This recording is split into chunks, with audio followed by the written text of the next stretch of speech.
Buenas noches, muchas gracias por la invitación. Realmente es un gusto. Con el doctor Chaparro nos hemos dividido en dos eventos. Yo voy a ver la parte epidemiológica y el doctor va a ver la parte clínica y de tratamiento, pero básicamente nos vamos a presentar en cosas que podrían de ser de importancia para la práctica diaria. Solo para poner en contexto, sabemos que en el Perú tenemos que el 4.8% de los pacientes tienen COVID, de hecho 2.7% de la totalidad, que es el doble que el resto del mundo. Lamentablemente tenemos 78 fallecidos hasta esta semana y eso representa el 4% de las enfermedades. La letalidad es 0.42, que es más alta que en muchas zonas, y igual lo mismo para los adolescentes. Entonces tenemos una importancia diferente con otros sectores. Esto es solamente para mostrar cómo ha ido variando el virus en el tiempo y para ver que estas se han dado mutaciones continuamente. La pregunta es, ¿cuál es la importancia que puede tener estas mutaciones? Hay muchos trabajos al respecto, pero quizás me gustaría traerlos, estas mutaciones bien importantes que se han dado en la proteína no estructural 14 y en la no estructural 12. ¿Por qué son importantes esas mutaciones, aparte ya de las muchas otras que se han ido dando?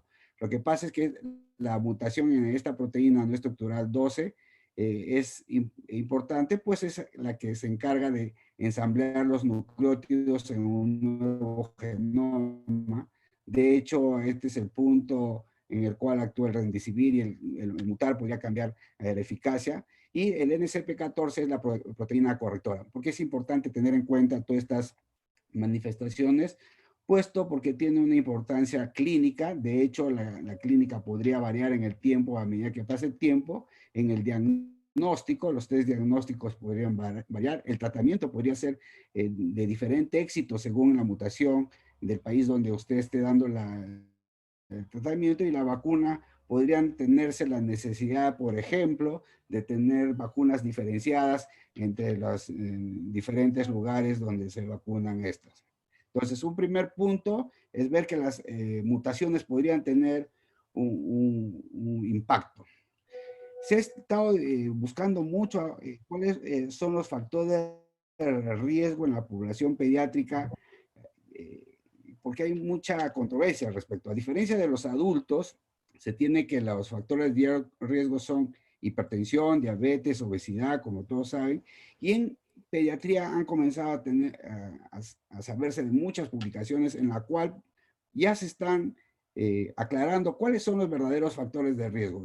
Para esta publicación, por ejemplo, inmunosupresión, compromiso respiratorio, compromiso cardiovascular, son las responsables del 65% de los pacientes que, como factor de riesgo de todos los pacientes COVID. Se hablaba mucho de que la edad menor de un año era un factor de alto riesgo. Sin embargo, lo que vemos para muchas de las publicaciones, por ejemplo, para esta, que no necesariamente las personas afectadas son las menores de un año. De hecho, para esta paper, el 71% de los pacientes que ingresaron a la unidad de cuidados intensivos fueron de grupos etarios mayores. En forma interesante, se ha encontrado para este estudio inmunosupresión, obesidad y diabetes como factores de riesgo. Y esta es una lámina también que me parece interesante tenerlo en cuenta. Fíjese, cuando uno ve las comorbilidades de los niños en UCI, se ve claramente que los pacientes que tienen una evolución más severa que los que no tienen obesidad en un mayor porcentaje. A propósito del curso que vamos a tener este fin de semana, vemos pues que la obesidad es un factor súper importante y es una agenda que tenemos que replantear todos nosotros los pediatras, porque cada vez tenemos pacientes con este problema. Entonces, redondeando, los factores de riesgo serían inmunosupresión, cardiopatías, problemas respiratorios crónicos, y dentro de las comorbilidades que hay que tener en cuenta es obesidad, y ahí hay que hacer un trabajo importante. La otra pregunta que siempre se estaba haciendo desde el punto de vista epidemiológico es, ¿cuál es la susceptibilidad de COVID-19 en pediatría. Hay varios trabajos al respecto, pero solo he puesto esta lámina en la cual, por ejemplo, para este grupo tenemos que un R de 1, un R referencial para el grupo de 15 a 64 años, y si le comparamos la susceptibilidad en pacientes menores de 15 años, vamos a encontrar que su OR es 0.34, o sea, 68% menos probabilidad de tener la enfermedad si es que tienes una edad menor de 15 años. Para este otro grupo también se pone un OR referencial de los 65 años y se ve claramente que conforme tienes menor edad, tienes menor probabilidad de ser susceptible a COVID. Lo mismo para este grupo en la cual se pone este grupo etario como referencia, y tanto el que está debajo de esta edad y como el que está encima de esta otra edad tienen más posibilidad de COVID. Entonces, claramente se establece que los pacientes a menor edad tienen menor posibilidad o susceptibilidad de hacer COVID. De forma interesante, vemos que la tasa de ataque secundario en el hogar en niños menores de 18 años fue del 4% en comparación con el 17% para adultos. Por otro lado, este es otro trabajo, la tasa de ataque secundario para contactos adultos fue 58.6% versus 11% de contactos pediátricos. Entonces, con toda esta información vemos que claramente el paciente pediátrico, por lo menos para esta pandemia, se está comportando como menos susceptible de la enfermedad. El otro punto a tratar es cuál es la gravedad de COVID en los pacientes en pediatría. ¿Cómo se comportan ellos? Disculpen que estoy corriendo porque me han dado solo 15 minutos. Bueno, el 35% de los pacientes pediátricos son asintomáticos y se sabe que este porcentaje podría llegar al 80%. La resolución de los síntomas es en 7 días en promedio y el 6% de estos pacientes que tienen COVID se hospitalizará y su hospitalización solamente será por 3 días en promedio. A diferencia, los adultos, la resolución de los síntomas es en 2 semanas, una semana más, y la hospitalización del paciente puede durar mucho más que en el paciente pediátrico. Entonces, claramente, la gravedad es menor. Entre las complicaciones que se han visto para pacientes pediátricos, es una serie de 7.780 niños en la cual se agarran 131 estudios. Se ve que la muerte como complicación solamente ocurre en el 0.09%.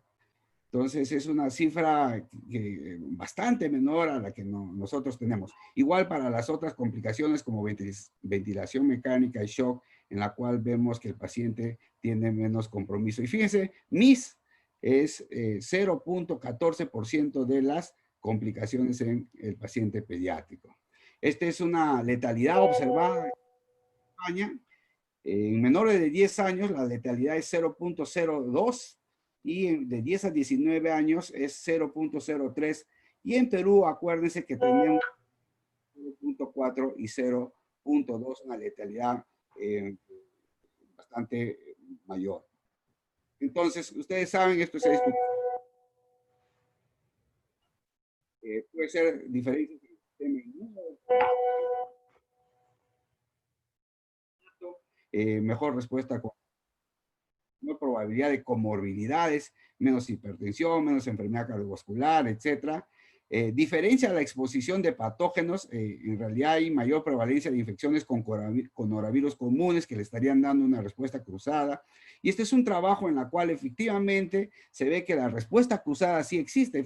Fíjense, en esta lámina tenemos pacientes en época de COVID-19 y estos grupos de pacientes que de ninguna manera han estado expuestos a pacientes COVID, puesto que su serología, los sueros de estos pacientes fueron obtenidos antes de la pandemia, y se ve que estos pacientes tienen respuesta cruzada para COVID, para el COVID-19, lo cual abona en aclarar que efectivamente podemos generar respuesta cruzada.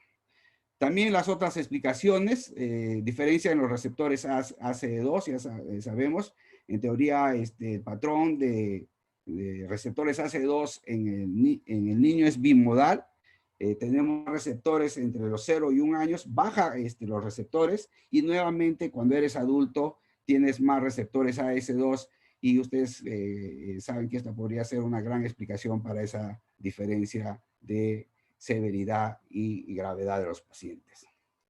¿Qué otros hallazgos epidemiológicos son relevantes en pediatría? Este es un punto bien importante. El 85% de los contactos adultos intradomiciliarios de síntomas, a diferencia del paciente pediátrico intradomiciliario, en el cual la mitad de los adultos, comparado con los adultos, desarrolla síntomas, ¿no? Para esta serie, el 43%. En forma interesante, el 79% de miembros de los pacientes contacto domiciliario fue un miembro adulto que tuvo la enfermedad antes que el niño desarrolle la enfermedad. Y estos son con PCR, vieron al seguimiento a los pacientes intradomiciliarios. O sea, comenzaron con PCRs negativos y los primeros en hacer PCR positivo fueron los adultos. Solo el 8% de los niños desarrollará síntomas antes que los adultos. Es un tema bien interesante. Y la fracción de positivos intradomiciliarios, miren cómo a menor edad, mucho menos fracción de positivos intradomiciliarios. Y si lo separamos de 0 a 5 años, en forma interesante, de 0 a 1 año, donde hay más receptores AC2 y donde hay menos todavía prevalencia de coronavirus que me puede estar dando respuesta cruzada, yo tengo más posibilidad de tener coronavirus. Pero a partir del año para arriba, veo que tengo menos posibilidad, menos fracción de posibilidades de hacer COVID, y sería por la explicación que acabo de mencionar. Y este es un trabajo que sí nos cambia la perspectiva, porque compara la carga viral según la edad del paciente, y en la cual vemos que el paciente menor de 5 años tiene mayor carga viral que el paciente de 5 a 17 años, y mayor carga viral conforme se avanza a la edad. Esta gráfica que nos podría confundir es que lo que están midiendo acá es el número de replicaciones en la cual yo hago evidente el virus. Entonces yo veo que el número de replicaciones es menor en los pacientes menores de 5 años. Por lo tanto, tiene mayor carga viral, porque necesito menos CTs, menos replicaciones para poder detectar al virus cuando yo hago el PCR. Entonces, esto sí es importante, porque yo podría decir, bien, a menor edad tengo más carga viral. Entonces, si bien es cierto, yo como paciente pediátrico me estoy enfermando menos, pero cuando me enfermo tengo alta carga viral. ¿Qué impacto puede tener eso para la población? Eso es lo que vamos a tener que ver, porque si yo tengo más carga viral, potencialmente tengo mayor capacidad de infectar a otro paciente. Esta es una gráfica que no quería dejar pasar por alto, y es que epidemiológicamente se ve este hallazgo. Estos son los pacientes que tienen COVID, y estos son los pacientes que tienen síndrome inflamatorio multisistémico. Se ve que los casos de síndrome inflamatorio multisistémico comienzan a aparecer entre las 4 y 6 semanas después del pico de pacientes que tuvieron COVID. ¿Qué significa eso? Que posteriormente es probable que nosotros comencemos a ver más pacientes con enfermedad inflamatoria multisistémica. Y este es otro trabajo de España, en el cual claramente también se ve este fenómeno, que el síndrome inflamatorio multisistémico se presenta 4 a 6 semanas después del grupo. Algunas cosas de transmisión: se sabe muy bien que la transmisión principal es respiratoria y por manos contaminadas. Sin embargo, hay otras preguntas que están en el tablero. Y estas preguntas es: ¿se puede transmitir vía aérea los pacientes COVID? Pueden ser no solo por microgotas, sino a través de vía aérea.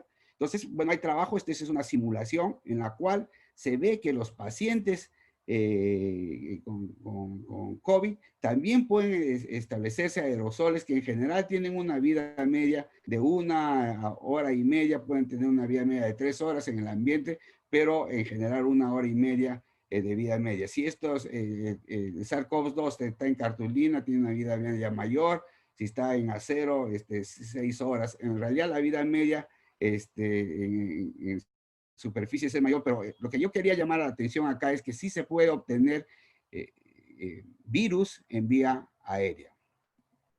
Acá también hay un trabajo que dice lo mismo, en la cual se observó a pacientes con COVID, se entró a ambientes donde ellos estaban y se logró aislar al virus en la vía aérea. Esto es en los halls donde están los pacientes, en la cual en la parte aérea se logró aislar virus. En las habitaciones del paciente se puede aislar en vía aérea virus. ¿Qué significa?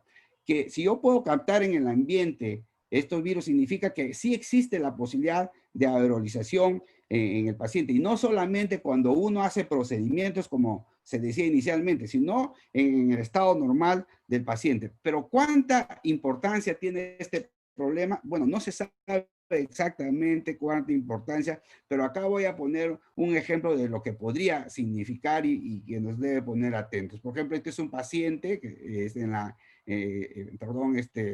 un seguimiento a un paciente que estaba con COVID y, eh, y estaba alejado de los demás pacientes más de 2 metros, más de 4 metros en algún momento, en la cual se supone que si sería por gotitas simplemente, el virus no viaja más de 2 metros. Sin embargo, se pudo establecer que estos pacientes que no habían estado en contacto con este grupo de pacientes habían quedado infectados de COVID-19. Y la única explicación es que sea por vía aérea.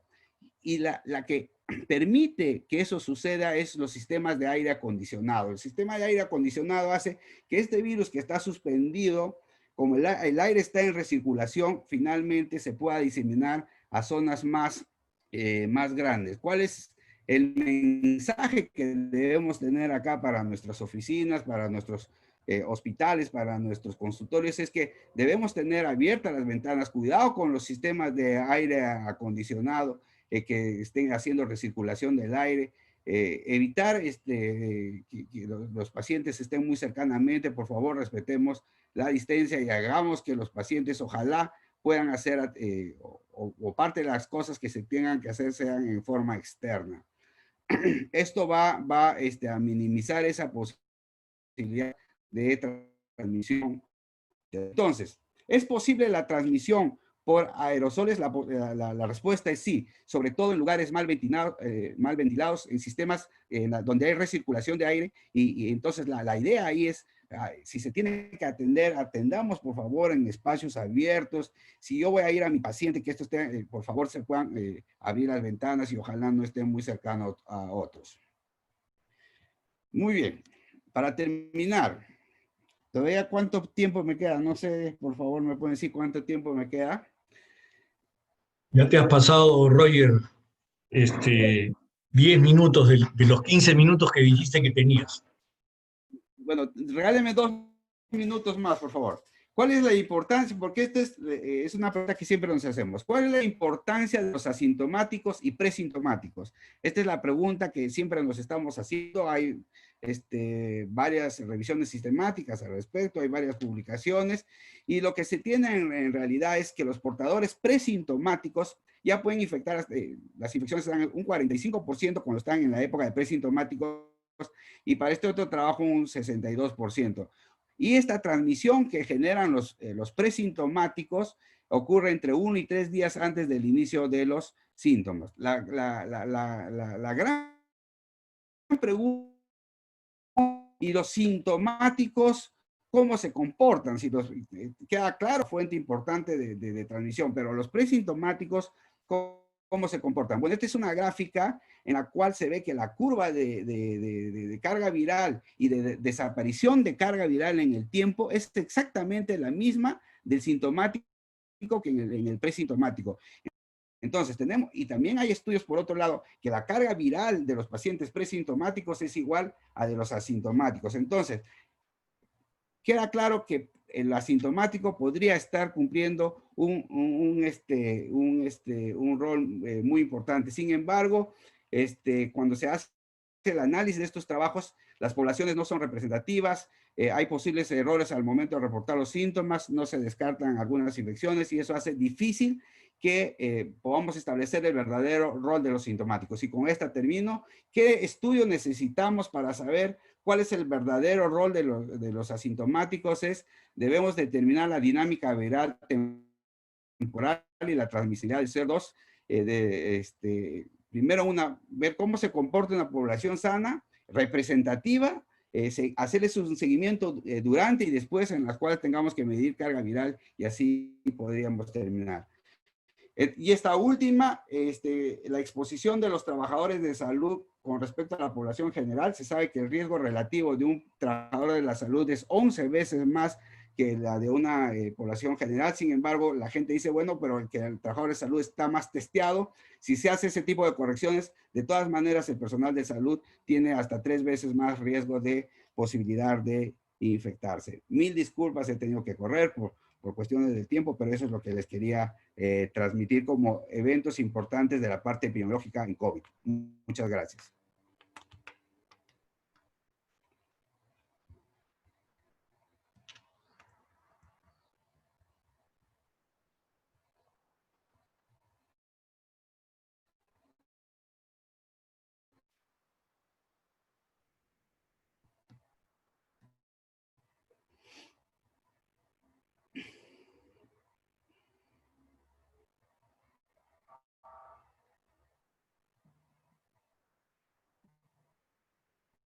Tato, no se te escucha.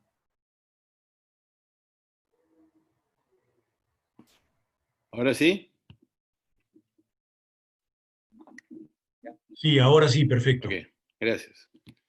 Bueno, ante todo, gracias Javier por la invitación. No voy a tratar de completar en 15 minutos una presentación en relación a algunos detalles de niños que me parece la pena compartirlos. En primer lugar, en adultos existe la noción de que los hombres se han enfermado mucho más que las mujeres y probablemente obedezca a muchísimos factores. Pero cuando uno mira a los niños, prácticamente en niños, hombres y mujeres, no hay ninguna diferencia en cuanto a distribución en los casos de COVID-19. Esto lo mostró Roger, es la gráfica actual de agosto, de 4.8% de niños con COVID. Sin embargo, llamó la atención hace poco una publicación en los periódicos de salud en la que hablaban de una positividad incrementada de lo que era la proporción de niños que habían superado a los adultos. Sin embargo, cuando esto fue preguntado al MINSA, hicieron los estudios respectivos, sencillamente la línea que está aquí abajo, la azulita, que es la que corresponde a los niños, no mostró ningún cambio en las infecciones virales, tanto mirando la PCR como mirando las pruebas rápidas. Vale decir, aparentemente esta observación de salud fue más un número determinado de pacientes en número de más probablemente que se tomaron en niños comparativamente y no un efecto epidemiológico como tal. Es interesante mirar los casos de menores de 15 años. Vean ustedes, el número mayor de niños en este momento está en la población de 1 año de vida y de ahí disminuye a un nivel que es más o menos parejo en los otros grupos de edad y es algo relativamente pequeño en niños menores de 1 año. Cuando esto lo miramos a nivel de los departamentos, el que más casos colabora desde el punto de vista pediátrico ha sido Loreto, después ha sido Ica, y luego Lima y Ucayali. Si miramos las características de los pacientes, esto es con el grupo que ya se acaba de publicar en agosto, los síntomas realmente para la población global y los niños son más o menos los mismos. simplemente en porcentajes distintos. Mientras que la población global, que probablemente significan más los adultos, tiene como 60% de todos, los niños tienen la mitad. La fiebre aquí es como 45, aquí es como 27. O sea, prácticamente en pediatría la sintomatología porcentualmente es la misma, pero en menor proporción. Y así como hay adultos con anosmia, también hay niños con anosmia. Evidentemente, una cifra bastante pequeña comparativamente con otras latitudes donde las cifras de anosmia para la población global es mucho más alta que 1.6%. Si esto lo dividimos por los diferentes grupos de edad, realmente nos vamos a encontrar con una serie de combinaciones posibles. Podemos tener niños que solamente tienen fiebre, niños que tienen fiebre, tos y dolor de garganta. En fin, todas las combinaciones que ustedes quieran hacer las pueden encontrar en los diferentes grupos de edad. Aquí, lamentablemente, pedirle a una madre con un niño pequeñito que nos pueda contestar si realmente el chico le duelen los músculos o le duelen las articulaciones o tenga anosmia, evidentemente es muy complicado. Evidentemente, toda esa información es mucho más fácil a medida que el niño va creciendo.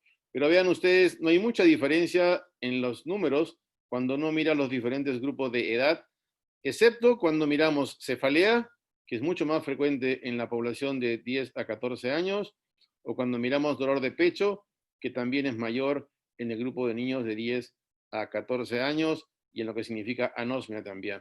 Todo el resto es igual, la congestión nasal, el dolor de garganta, la tos, todos son muy parecidos desde el primer año en adelante.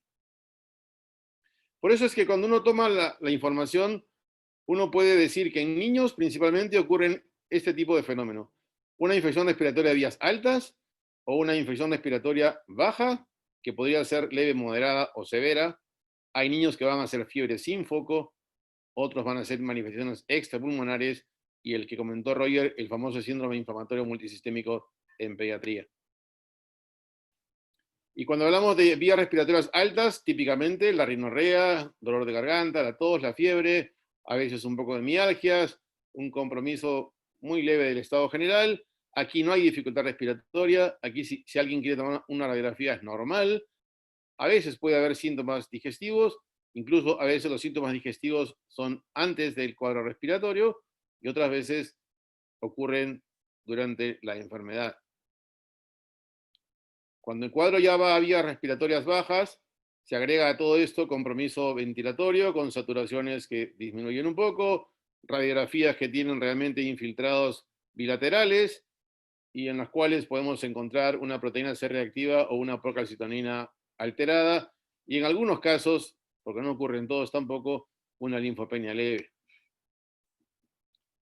Esto lo estamos viendo en los hospitales, sobre todo en chicos menores de 3 meses, que llegan como fiebre sin foco y que finalmente por ser tan pequeños muchas veces ganan en antibiótico terapia, se ganan en punciones lumbares, etcétera, etcétera. De todas maneras tenemos que considerarlo en pediatría. Son chicos que lucen en buen estado general, con niveles prácticamente bastante buenos de proteína C reactiva y procalcitonina, que no requieren ningún tratamiento especial y que suelen ser COPS positivo. Lamentablemente, en nuestro medio se han visto casos de COVID con encefalitis, con meningitis, con Guillain-Barré, con encefalomielitis. Se han visto casos de pacientes con linfopenias severas, principalmente cuando están en unidades de cuidados críticos, no tanto los pacientes ambulatorios. Han habido algunos casos de trombocitopenia con petequias, felizmente sin mayores consecuencias, y algunos tienen anemia, que quizás pueda ser una anemia combinada. Leucocitos en la mayor parte son normales, pero algunos por ahí pueden estar un poquito elevados, como pueden estar un poco bajos. La parte gastrointestinal, vómitos, diarrea, dolor abdominal, es algo que puede estar en el 8 o 10% de los casos. Algunos van a ser toda la enfermedad desde el punto de vista intestinal y van a ser difícil que alguien pueda reconocerlos inicialmente. Y otros sí van a empezar con problema gastrointestinal y van a terminar con un problema respiratorio o con síntomas que hagan sospechar en COVID. Adicionalmente, se describió los casos de síndrome inflamatorio con shock, justamente niños que empezaban con buen estado general, con cuadros diarreicos y que terminaban con una enfermedad bastante complicada. La parte cardiológica también, hoy en día en síndrome inflamatorio se pueden ver un compromiso cardiovascular bastante importante, sobre todo en ventrículo izquierdo. Gracias a Dios se resuelven en una semana con terapias bastante adecuadas en unidades de cuidados intensivos, y la mortalidad es muy, muy pequeñita realmente. La parte oftalmológica, algunos llegan con conjuntivitis, quizás por ahí se inocularon el virus, otros simplemente de ahí contagian a otras personas. La parte dermatológica es muy variada realmente, hay una gran cantidad de lesiones que se describen, incluyendo cuadros que parecen dengue y que son realmente enfermedad por ese COVID-19. Hay lesiones que parecen varicela y que también son COVID-19. En la parte renal se han descrito alteraciones en la función renal y algunos casos con proteinuria o con hematuria. Y últimamente en adultos, principalmente en autopsias, se ha encontrado la presencia del virus a nivel otomastoideo. Básicamente, considerando que esto está en la nasofaringe, podría perfectamente pasar a la zona ótica o a la zona de la mastoides. Y esto es importante para nosotros. Esto es más o menos la proporción de personas que se hospitalizan. Sin embargo, este numerito en niños menores de 1 año que dice 40%, aquí, por lo que estuve conversando con quien me dio la información, probablemente hay un buen grupo de recién nacidos que se quedaron un tiempo determinado hospitalizados y que realmente se quedaron porque eran o hijos de madres COVID o tenían el diagnóstico de COVID y se quedaron para ver su evolución, y que probablemente de alguna manera está inflando este número de aquí, y no necesariamente para pensar que estos menores de 1 año tuvieron una patología. Esta traducción realmente recién la van a empezar a desmenuzar. Esta es simplemente una información que me alcanzaron, pero es interesante mirar el porcentaje de hospitalización en los diferentes grupos de edad. Como ustedes verán, no es muy alta la posibilidad de hospitalización. Y si miramos en los diferentes departamentos, Lambayeque, Lima y Arequipa son los que más hospitalización han tenido para estos niños menores de 15 años con COVID-19. Y cuando miramos el uso de ventilación mecánica, los que eran mayores que eran aquí, prácticamente una condición muy pequeñita. El mayor porcentaje fue en los chicos de 3 años y el otro en los 10 años. ¿Qué patologías tuvieron? En este momento no la saben porque no han analizado todavía a qué se debe esta situación, pero uno podría pensar que de repente los de 10 años tengan este síndrome inflamatorio, por ejemplo, y estuvieron hospitalizados, o los de 3 años tuvieron, vamos a decir, algún compromiso cardiológico importante o parte de un Kawasaki, en fin, situaciones, o una neumonía severa que ameritaran que estuvieran en una unidad crítica haciendo uso de un ventilador. Y esto no lo quiero dejar pasar porque las defunciones vistas por grupo de edad, vean ustedes, las defunciones fueron más altas entre los fallecidos en los niños de 1 año, y luego tienes 2 picos, uno a los 2 y el otro más alto a los 9 años. Igualmente, aquí no hay, lo otro importante aquí es mirar la letalidad, que teníamos que en promedio era 0.42, la letalidad ha sido mucho más alta aquí y aquí, que prácticamente 0.7, 0.8. Y si lo miramos en los diferentes departamentos, prácticamente en Lima, Arequipa en proporción también ha tenido una letalidad bastante alta, y esto es un lugar que está en Sullana, y más o menos después se mantienen parejitos, o sea que definitivamente la letalidad en algunos lugares sí ha sido mucho más alta que mirando el promedio nacional. Por eso cuando uno habla de tratamiento, el principio básico es mejor haz el bien, pero no hagas nada que signifique hacer daño. Y por eso La infección tiene 3 soportes. Uno que es medidas generales, antiinflamatorios y antivirales, entre comillas. Significa que una enfermedad leve, lo único que se va a manejar son analgésicos o antiinflamatorios. Aquí me refiero básicamente a ibuprofeno, no me refiero a corticoides en general. Y es porque algunos usan paracetamol y otros pueden usar ibuprofeno si así lo deseen.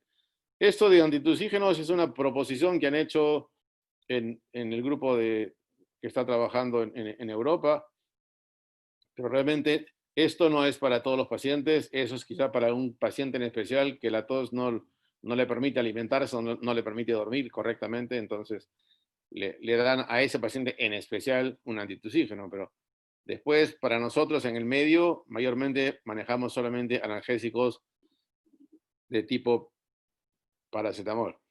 En infección moderada es exactamente igual, el mismo tratamiento, la misma situación con antitusígenos, y aquí sí la necesidad de oxígeno suplementario dependiendo del paciente. No se usa ningún otro tipo de tratamiento aquí. Y cuando hablamos de tratamiento antiinflamatorio es un poco copiar lo que han hecho los adultos. Dexametasona, tocilizumab, anakinra y infliximab. Definitivamente esto es propiedad de Gran Bretaña, esto hay fuera del país, esto algunos lo compraron en el país y la experiencia con dexametasona es básicamente para pacientes que están en cuidados críticos, no son para pacientes tampoco ambulatorios ni en todos los hospitalizados. Y en la parte viral realmente el fracaso que hemos visto en los estudios en adultos, donde lopinavir y ritonavir no han mostrado ningún beneficio, lo mismo que hidroxicloroquina con acitromicina o sin acitromicina.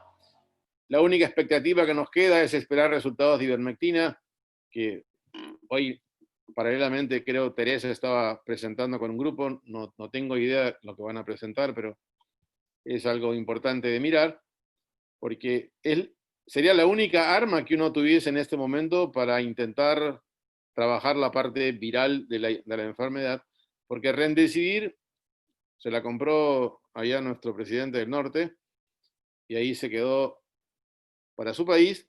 Sin embargo, los resultados de Remdesivir tampoco son extraordinarios como para que uno diga que es la solución en este momento.